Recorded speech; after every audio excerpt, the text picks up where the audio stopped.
shirkan jaraa'id ayaa ahaa mid ay qabatay mid kamid ah beelaha degan magaalada Qardho ee xarunta gobolka Karkaar waxaana shirkan ka hadlay nabadoono siyaasiyiin saraakiil dhamaantood ka tirsan beesha maanta shirka qabatay xaafadeed ka soo baxay maanta gobolka Karkaar oo ay soo saaray beesha Axmed Ibraahim oo Abdiraxiin oo lagu kalifay waxaanay mudnayn ama Facebook la geliyay ama meelaha aan munaasib ahayn laga hadlay baan ka hadlaynaa wiilka gabalka oo beesha ka tirsan ayay ku korsatay laascaano oo aan arday ku maleynayno maanta general baan ahay 400 caruur wata iyo dadka koofiyada leh oo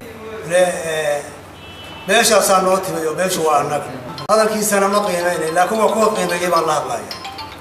oo koofiyada waan isleeyahay nolol maalmeed bay ku raadinayaan oo muusabixi kaga doonaya waxay u tahay hadduu garanayo waxay u tahay wax maskab jaba waxaan jirin in wax laga doono isagoo ragiisii maanta gobolka Karkaar afartiisa koonaysan dhig ku leeyahay waxaan leeyahay wax aanan naqaban wax laga jawaaban ahayn wax laga aamusan ahayn baa ka soo baxay warka la sheegayo oo ah Abdiraxiin baa soo guuray oo u soo guuray Hargeysa warkaas waa war waxba ka jirin mana soo guuri doono in wiil yar soo tarjirgalay yiraahdo hadal maxaa ku raadaya wax tirada beesha saamana ama halkaas aan ku soo jeedo ma ninkii ku farxay ninkii ku maxaa ku raadaya farxan waxba yaan ugu wareeg maxaa ku raadaya television la soo fariisto oo ciyaal maxaa ku raadaya